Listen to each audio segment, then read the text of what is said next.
mais qu'est-ce qu'il fait, lui? Et l'attaque de Tadej Pogacar à plus de 50, 80, 100 km de l'arrivée. De nouveau Pierre Rolland, attaque de Pierre Rolland. Attaque de Marlou. Aïe, aïe, aïe, attention, Philippe peut le pas rappeler. C'est fini.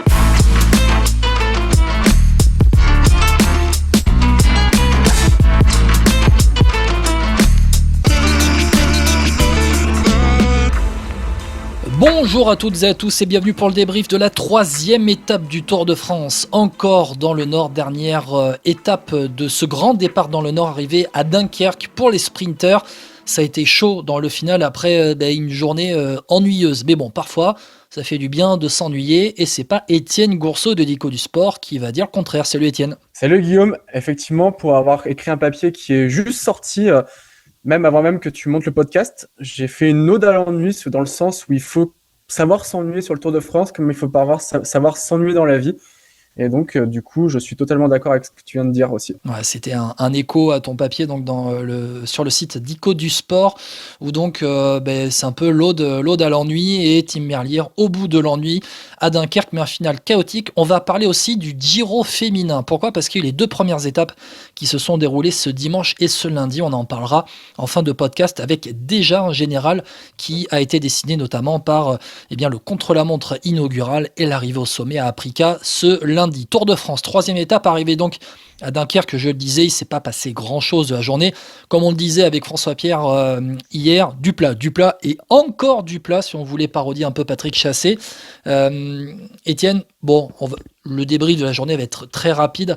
Il y a eu ce sprint intermédiaire en fait avant le Mont Cassel qui a un peu réveillé tout le monde, où on a eu la chute de Jasper Philipsen à Iceberg, emmené par Bryan Coquard, le pauvre Bryan Coquard qui s'en voulait terriblement d'avoir fait abandonner Philipsen, vainqueur de la première étape. Malheureusement, ce sprint intermédiaire, ça a été un peu un premier prélude de ce à quoi on a assisté dans le final. Première chute, des premières petites erreurs à droite à gauche. Alors c'est vrai que là, avec le recul, c'est quand même difficile d'incriminer qui que ce soit, même si Coquard et Rex ne sont pas totalement tout blancs sur cette affaire. Mais ça a été un prélude. Et puis c'est vrai que c'est un peu à l'image de ce cyclisme version 2025 où tout est question d'enjeu. Le moindre point pour un maillot vert peut rapporter des points UCI. Ça aussi, faut pas l'oublier. Je pense que ces points UCI sont quand même la base de beaucoup de nervosité dans le peloton actuel. Et du coup, qui dit nervosité peut dire des erreurs de placement ou vouloir forcer une porte qui ne peut pas être forcée. Derrière, on a des chutes. Et puis, du coup, c'est vrai que tout se passait bien pour Alpecin. Ils avaient gagné les 2 premières étapes. Mais là, ils viennent de perdre leur meilleur sprinter. Et Philipsen, c'est un peu la poisse depuis le début de l'année. Ouais, c'est vraiment la poisse. Et pour le coup, Alpecin de Koenig qui avait remporté les 2 premières étapes, c'est un peu rabattu sur Caden Groves parce qu'on a quand même un super sprinter en poisson pilote pour Philipsen au départ de ce Tour de France. Caden Groves qui prend la 7e place et Jasper Philipsen qui en était à 3 victoires seulement depuis le début de saison, avec cette 3e victoire à Lille lors de la première étape, a donc dû abandonner le Tour de France. Une victoire d'étape, un maillot jaune pour Philipsen qui regardera donc la fin de la grande boucle devant la télé. Et puis, s'il le peut, parce que à mon avis, il va d'abord passer par la case hôpital, voire peut-être même opération, parce que je pense qu'il a une fracture. Oui. Vu comment il était mal. Il regardera la télé à l'hôpital. Malheureusement, le pauvre Philipsen. Après, pour ceux qui allument Bryan Coquard, notamment sur les réseaux sociaux, on sait que c'est le royaume. Les réseaux sociaux, c'est un peu le royaume de la bêtise. Et pour le coup, c'est aussi le jeu des sprints. C'est ni le premier ni le dernier. Philipsen a tombé sur un mouvement comme ça. Bryan Coquard, il a dû éviter lui un mouvement. Il l'a déchaussé et ensuite. Il a embarqué Philipsen, mais on voyait de toute façon que cette boule était très nerveuse autour de Philipsen et il était emmené au sol.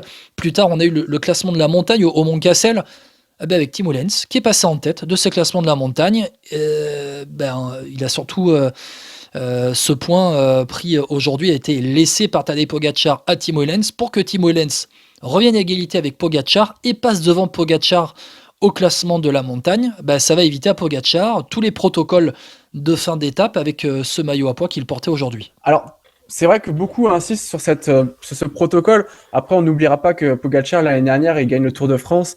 Il porte le maillot jaune 18 ou 17 étapes sur 21. Et il le porte très tôt, en sachant que le plus gros du Tour de France était à venir, en sachant qu'il sortait aussi du Giro. bon, ça l'a pas empêché de gagner. Je pense qu'il y a un autre aspect chez UAE qui est important, c'est le côté faire briller le coéquipier. C'est-à-dire que là, c'est un coéquipier qui va porter le maillot à poids, qui va avoir les honneurs justement des protocoles, des médias. On va le voir aussi avec son maillot à poids. On le voyait déjà parce qu'il était champion de Belgique. Mais Tim Wellens, c'est quelqu'un qui va, en toute logique, abattre du travail pendant 3 semaines. Là, on lui dit, écoute, voilà, pendant 1 ou 2 journées, pourquoi pas 2 journées, si t'as un peu de chance, on t'offre le maillot à poids. Tu vas pouvoir briller un peu, et puis après, une fois que tu l'auras plus, au travail pour Tadej Pogačar. Et comme ça, c'est pas s'acheter de la paix sociale, parce que Tim Wellens, c'est un ami proche de Tadej Pogačar, on le sait. Il n'avait pas voulu faire les mondiaux pour la Belgique l'année dernière, parce que justement, il voulait pas rouler contre Pogačar. Mais c'est bien aussi qu'une équipe sache récompenser ses coéquipiers, surtout une équipe comme UAE, où il y a quand même énormément de leaders. Donc quand tu es un peu moins leader, il y a quand même moins de chances de briller, quoi qu'il en soit. Et là, finalement, on lui donne une occasion de briller. Et, quelque part, c'est bien joué stratégiquement, et c'est presque bien joué. C'est presque de la ressource humaine, là, plus que du vélo, finalement. Ouais, alors je suis d'accord avec toi, mais je reviendrai quand même sur la notion de protocole, et c'est bien que tu reparles de l'année 2024, parce qu'il s'est tapé et le Giro et le Tour de France avec pratiquement le maillot rose et le maillot jaune sur les 3 semaines de course, sur les 2 grands tours. Et Pogačar, il en a marre des protocoles, sur les grands tours. Sur les tours de manière habituelle, il me semble que j'ai dû entendre sur RMC Maria Azé, qui était sur le Dauphiné, dire qu'à la fin de la première étape du Dauphiné, où il l'emporte, avec cette étape qui devait être pour les sprinters, où il l'emporte, et il avait le protocole pour le maillot jaune, et il avait dit oh putain, encore les protocoles là, ça j'avais pas prévu d'avoir ce maillot jaune et de faire les protocoles, vraiment il en a marre de ça, et pour le coup il a pas envie de se retaper 3 semaines de protocole. Ouais, mais est-ce qu'il en a autant peut-être que hier est-ce que c'est pas un peu du bluff quelque part, parce que s'il en avait tant marre, pourquoi il a fait ce sprint en haut de la côte de 3e catégorie? Il savait qu'il allait prendre le maillot. Ce sprint, c'est juste pour vraiment passer en tête. Alors, il aurait fait une attaque à la limite, mais là, c'est juste, je passe en tête en haut, et puis après, je me relève. Donc finalement, oui. Est-ce que c'est pas une petite réponse à Vingegaard qui avait pris 1 ou 2 points par-ci par-là aussi? Oui, mais après, je suis d'accord, mais objectivement, ça sert à rien. Enfin, une réponse sur 2 points d'un maillot de meilleur grimpeur. Enfin, franchement, c'est gentil, si on en est là, c'est un peu particulier. Enfin, il savait qu'il risquait le protocole en faisant ça. Je veux dire, c'est quelqu'un d'intelligent, Pogačar. Donc je pense que le coup du protocole, où il en a marre, ouais, je pense qu'il en joue un peu. On connaît le garçon. après, on a Pogačar j'aime bien Pogačar, mais on sait que c'est quelqu'un qui aime bien la lumière aussi, quoi qu'il en soit. Non, mais on a Pogačar qui est quand même assez patient, je trouve, sur ce départ de Tour de France, où il fait un peu la course, mais c'est pas le plus offensif. On l'a vu hier, notamment à Boulogne-sur-Mer, où notamment dans le final, il attend que Van Der Poel lance le sprint. Dans les côtes à l'approche de Boulogne-sur-Mer, ça n'a pas été le plus offensif. Il s'est contenté de suivre, alors que Vingegaard, à dose d'accélération et non de franche attaque, il s'est montré un poil plus offensif que le Slovène. Bon, voilà, on va pas en faire des caisses. Tim Wellens récupère le maillot à poids. Et ensuite, il y a eu cette remontée vers la mer du Nord, vers Dunkerque, donc pour l'arrivée, avec plusieurs chutes. Une, il me semble, à un peu plus de 3 km de l'arrivée, avec notamment des Red Bull Boransgro qui étaient à terre, Evenepoel, Roglic qui ont été retardés, mais comme la limite des 3 km avait été repoussée à 5 km, ils ont été reclassés dans le temps du vainqueur. Et puis ensuite, à l'arrivée, une chute terrible où on a vu notamment, alors si on se souvient bien, du Ballerini, du Émilien Janière aussi aller au sol. Et ça fait du grabuge avant que Tim Merlier ne l'emporte. Oui, c'est clair que c'est compliqué, hein. On en a parlé tous les deux en off avant de lancer le podcast. Mais c'est compliqué. C'est vrai que chaque sprint, maintenant, j'ai l'impression que une chute peut arriver, que les coureurs sont en danger. On a vu des choses intéressantes là tout à l'heure. Tu parlais un peu du côté négatif des réseaux sociaux. J'ai vu des gens dire, effectivement, c'est ma pensée, que des coureurs sont un peu kamikazes. Je parlais des points ECI, je pense que malgré tout ça reste assez lié.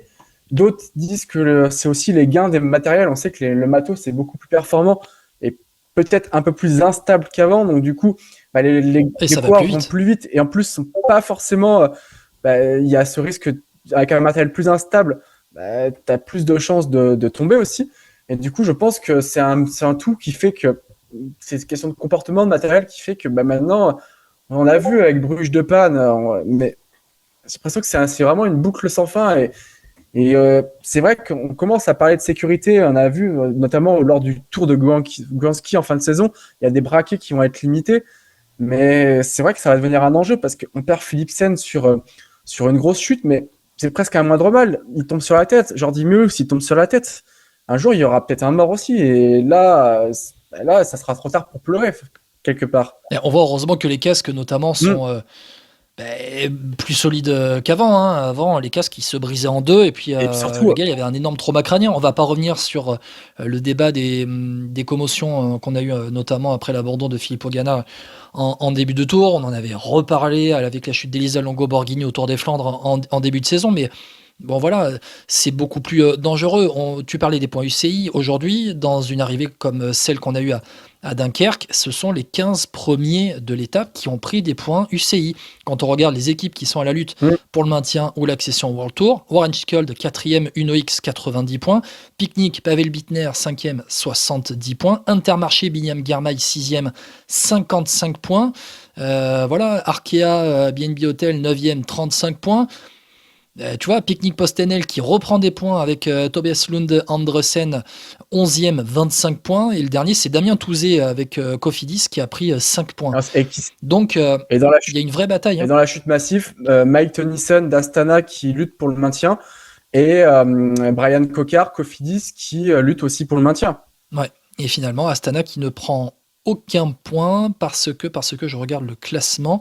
Yevgeny Fedorov prend la 16e place et donc derrière Damien Touzé, mais tu vois, Cofidis a récupéré 5 points à Astana.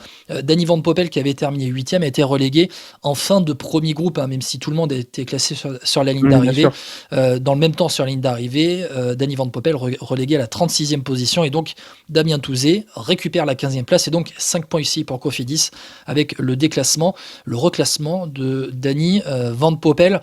Bon, mis à part ça, on a eu le championnat des sprinters avec Merlier contre Milan. De là à dire que Merlier est meilleur que Milan avec cette arrivée, ça s'est joué à tellement 1 mm que même si Merlier l'a emporté, on va pas dire que Merlier est largement meilleur sprinter que Joe Milan après cette étape-là. Quand même. Aujourd'hui, il l'a été parce que Milan avait tout son train pour lui, déposé à 400-500 mètres de la ligne, là où Merlier était vraiment franchement seul. D'ailleurs, on voit faire des efforts pour remonter, notamment pour se mettre dans la roue de Milan.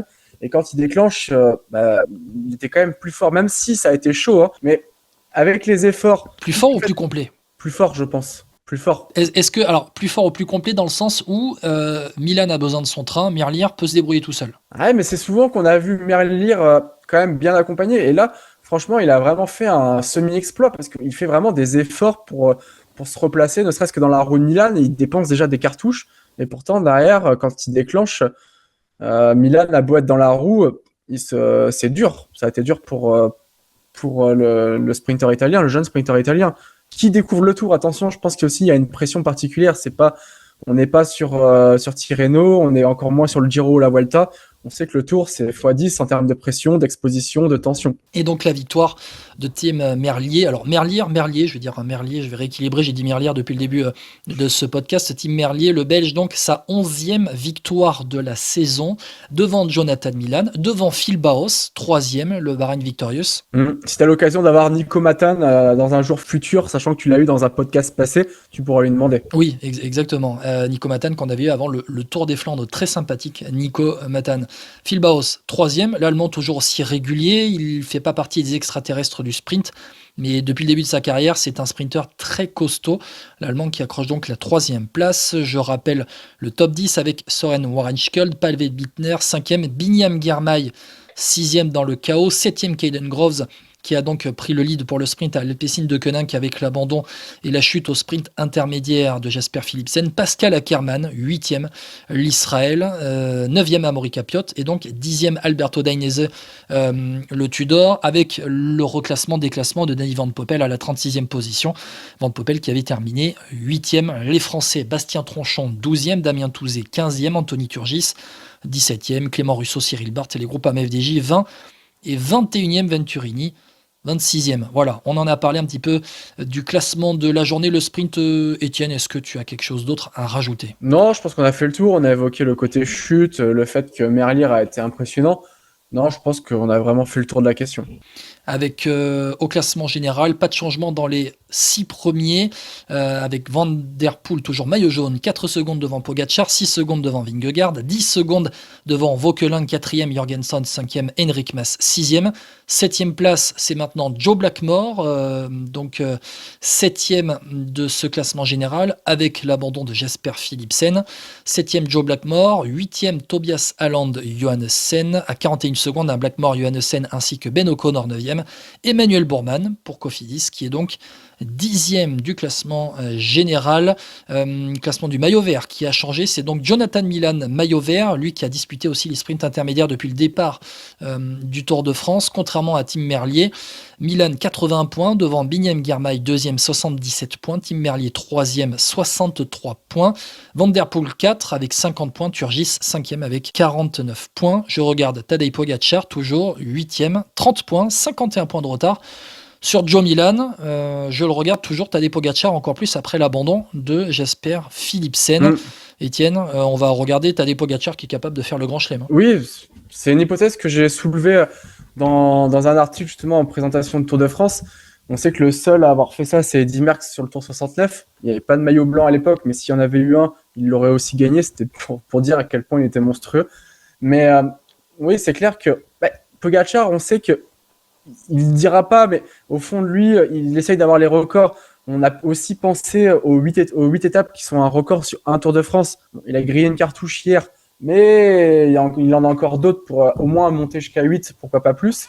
Mais s'il commence à gagner 7-8 étapes, notamment avec des étapes comme Mur de Bretagne qui sont à 50 points, celle d'hier aussi était à 50 points, donc il a dû en marquer 35, je crois.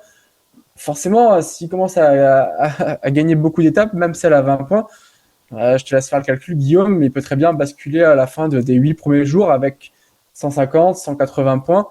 Il faudra aller le chercher, le garçon derrière, parce qu'après, ce sera la montagne. Et je rappelle que le Mont Ventoux qui arrive alors il me semble, début de 3e semaine, le Mont Ventoux, c'est 30 points au sommet. 30 points, pardon. Ouais. Donc autant te dire. Je rappelle, 30 points. Donc tu vois, parce qu'il y a que le Mont Ventoux en difficulté dans la journée, donc en termes de dénivelé, il n'y a pas un énorme dénivelé non plus, mis à part la montée du Mont Ventoux. Le classement de la montagne, on en a parlé avec Timo Lenz qui a récupéré le maillot à poids. Devant, Tadej Pogacar tous les deux à 3 points.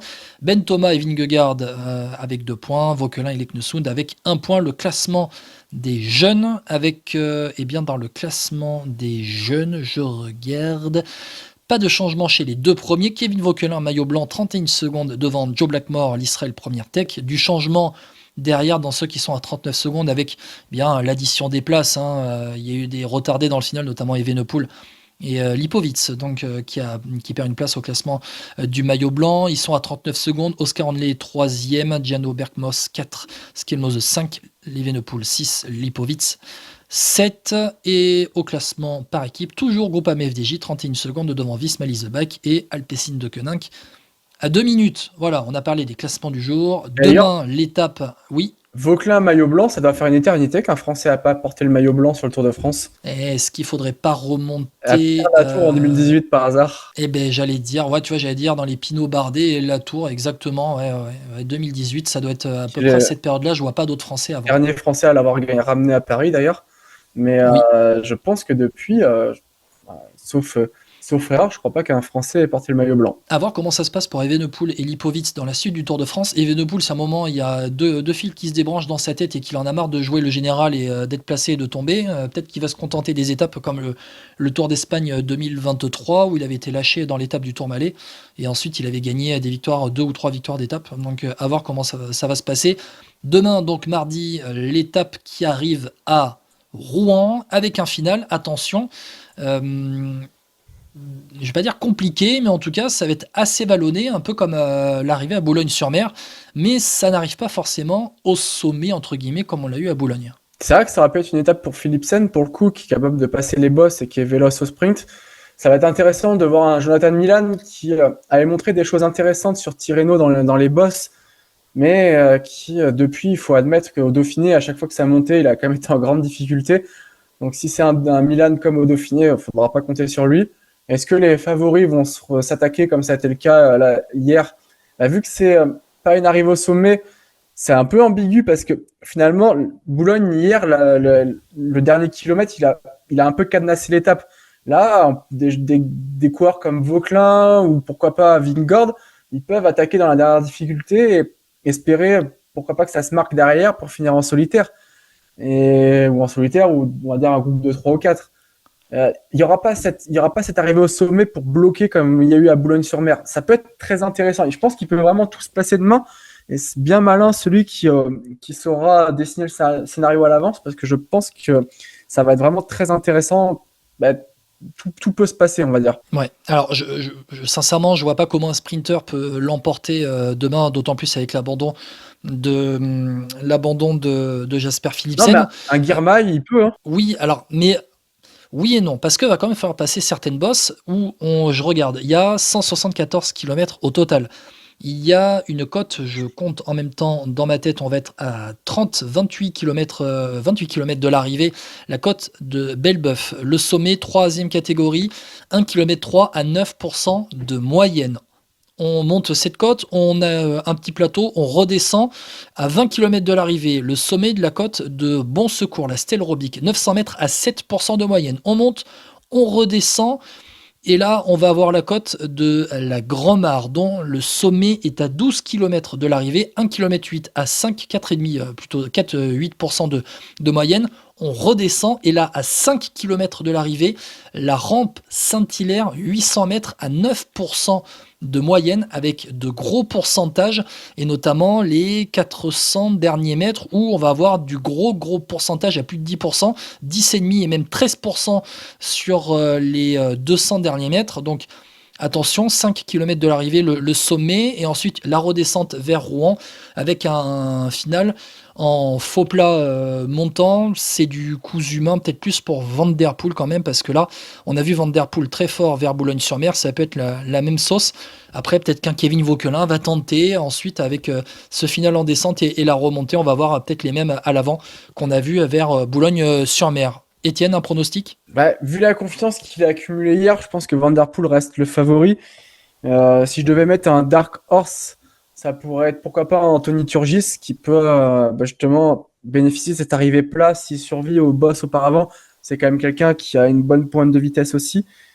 Turgis qui a déjà gagné sur le Tour de France l'année dernière dans une autre configuration, qui a montré qu'il était quand même pas trop mal. Alors hier non, mais 4e du premier sprint massif, donc une certaine pointe de vitesse, même si c'était particulier avec les bordures. Ça peut être un coup à tenter, ça peut être un outsider, quelqu'un qui serait moins regardé que d'autres, par exemple. Ouais, alors Van Der Poel, je serais d'accord avec toi. Maintenant, si je devais mettre une grosse cote, je mettrais un Français. Vauquelin est à domicile, pas très loin de chez lui. Et puis sinon, Romain Grégoire faisait partie des 6 meilleurs au sommet de la côte d'Outreau, il me semble. C'était là où il y a eu celle d'avant, celle de Saint-Étienne de Desmonts. Où c'était exactement, celle de Saint-Étienne au Mont, exactement. Donc, bon, voilà, j'attends peut-être un Français, grosse cote, mais on les a vus à l'avant, vers Boulogne-sur-Mer, ils étaient intéressants. Le Tour de France, Étienne, on va le laisser de côté pour terminer ce podcast.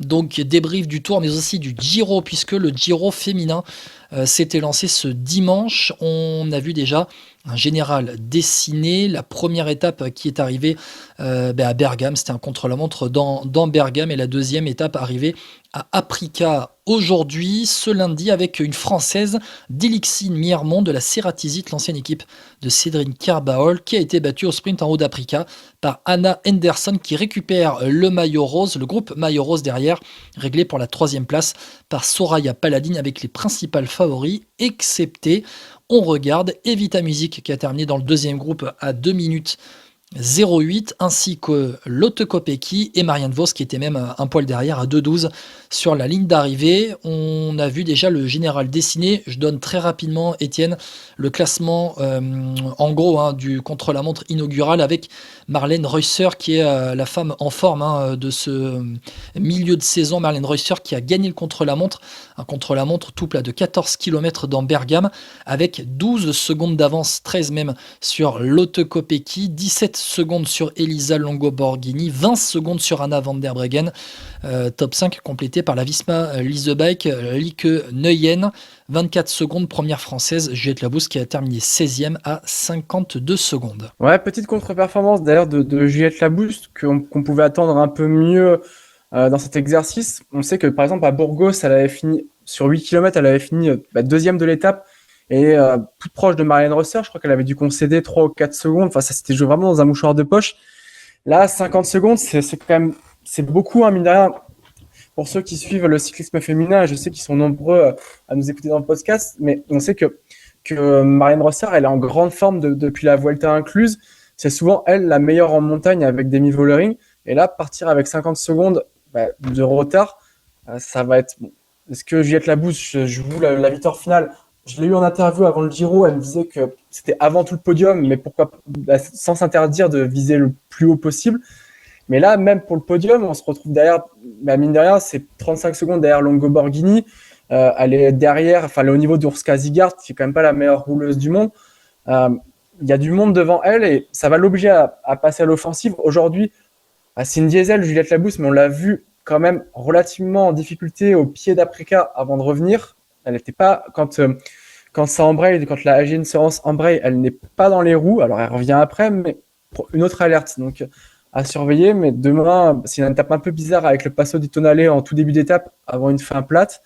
Mais j'espère pour elle que ça va monter en puissance au fur et à mesure de ce Giro. Et Marlène Reusser, qui est vraiment la femme en forme, hein, j'en parlais, qui a gagné le Tour de Suisse devant Demi Vollering, Vollering qui a fait l'impasse et bien sur le Tour d'Italie pour se concentrer sur le Tour de France. D'ailleurs, on va vous réserver une grosse interview dans Vélo Podcast avant le Tour de France Femmes. Il faudra suivre ça dans les prochains jours.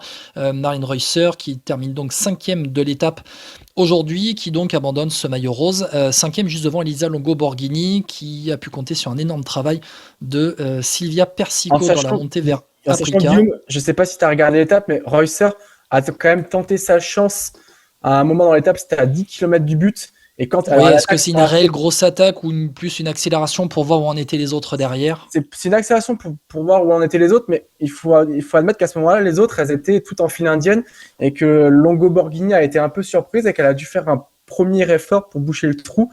Je pense qu'à ce moment-là, on a vu que c'était Reusser, certainement la plus forte du groupe des favorites. D'ailleurs, derrière, ça attaque plus parce que je pense que tout le monde est un peu cuit et tout le monde a un peu peur. C'est peut-être ça d'ailleurs qui sauve le duo Anderson-Mirmont, mais je pense qu'elle a montré de la force. Le seul problème, Guillaume, c'est qu'elle est trop rapidement isolée quand ça te décante. Et si un jour où elle est moins bien ou si elle a un problème mécanique, là, ça peut, un Giro peut basculer dans le mauvais sens sur un manque de coéquipière. Là, il y avait 2 Movistar qui étaient dans le groupe Voss, Music, Kopecky qui finit à 2 minutes.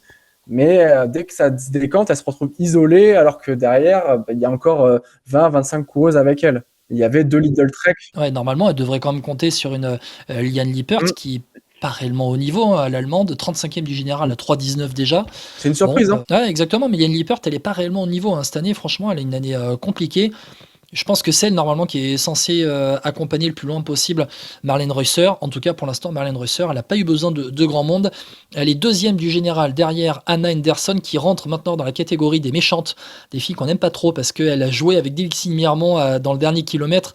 Mais la Française était aux portes d'un énorme résultat pour elle.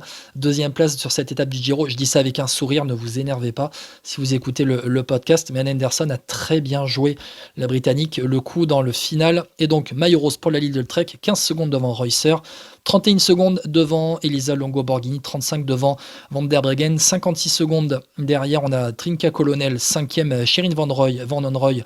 6e, top 10 complété par Catherine Alrud. La UNOX, 59 secondes. Antonia Niedermayer, la Canyon SRAM, 1,03. Et les 2 Françaises, Juliette Labousse, 9e, 1,06. Dilexine Mirmont, 10e, 1,10. Donc, grâce à cette 2e place du jour pour la Française. Étienne, le Giro très rapidement pour la suite. T'en parlais, le Tonale, donc au début de la 3e étape ce mardi, l'arrivée à Trento, ça sera du tout plat. Ensuite, après le Tonale, 17 bornes pour débuter en montée, puis après on aura 100 km de faux plat descendant, voire de plat pour le final. On va suivre l'étape du mercredi avec l'arrivée au sommet du Pianese. Première catégorie, 11 km à 7,5% de moyenne. On suivra la suite de ce Giro dans Vélo Podcast. Étienne, je te remercie beaucoup d'avoir été avec moi. Guillaume, c'est moi qui te remercie. Puis Bon Tour de France et bon Giro pour la suite, du coup. Ouais, exactement. J'en profite pour faire un petit salut à Julien. Alors voilà, de base, Julien devait être avec moi aujourd'hui. Etienne, je te remercie beaucoup d'avoir remplacé Julien au pied levé. Petit problème de santé dans la famille de Julien. J'espère que tout va bien se passer. On lui fait une grosse bise en même temps aux copains Bien sûr. de Vélo Podcast et d'Actu Cyclisme Féminin. Bien sûr, bien sûr. Et puis on espère que ça va être résolu dans le bon sens pour lui. On espère, exactement. Je rappelle les plateformes Apple Podcast, Deezer, Spotify, la chaîne YouTube, ainsi que les réseaux sociaux de Vélo Podcast. N'hésitez pas à lâcher vos commentaires sur le podcast. On sait que notamment sur YouTube, vous êtes quelques-uns à nous donner votre avis après les podcasts, donc n'hésitez pas. On rappelle aussi Étienne Grousseau, Dico du Sport, l'Ode à l'ennui aujourd'hui. Le petit billet d'humeur d'après étape. Un papier sur les Français du jour, un papier sur résumé d'étape et un billet d'humeur chaque jour sur Dico du Sport. Donc pareil, n'hésitez pas à nous lire. Étienne, encore un gros merci. On se retrouve dans quelques jours pour la suite du Tour de France et du Giro Femmes, donc sur Vélo Podcast. Un podcast par jour jusqu'à la fin du Tour Femmes. Oui, c'est sur Vélo Podcast et c'est pour vous. Ciao, ciao. À très bientôt. À demain. À très bientôt.